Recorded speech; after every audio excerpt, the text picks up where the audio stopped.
Hi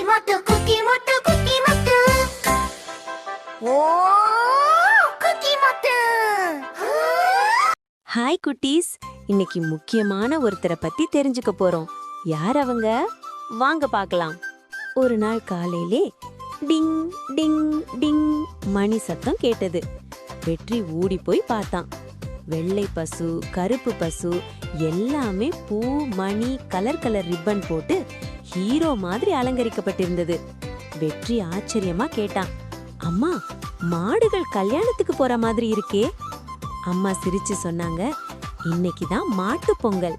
இந்த மாடுகளால தான் நமக்கு அரிசி, பால், கால்கறி எல்லாம் கிடைக்குது. அதனால இன்றைக்கு மாடுகளுக்கு நன்றி சொல்ற நாள். அப்போ ஒரு பசு மூ மூன்னு சத்தம் போட்டது. வெற்றி, அம்மா, பசு என்ன சொல்லுதுன்னு கேட்டான்.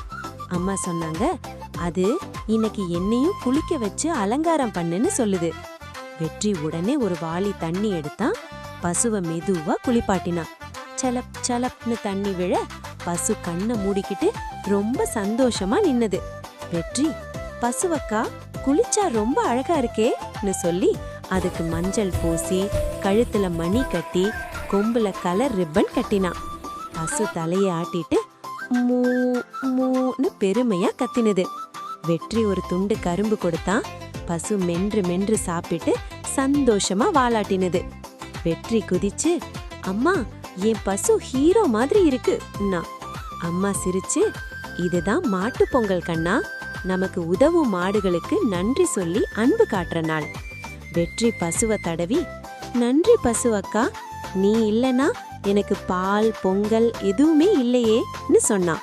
பசு வாலாட்டி சிரிச்ச மாதிரி மூ மூன்னு கத்தினது. அந்த நாளெல்லாம் வெற்றியும் அவன் பசுவும் மற்ற குழந்தைகளும் சேர்ந்து சந்தோஷமா கொண்டாடினாங்க. பொங்கலோ பொங்கல், மாட்டு Pongal. Thanks for watching. Subscribe for more.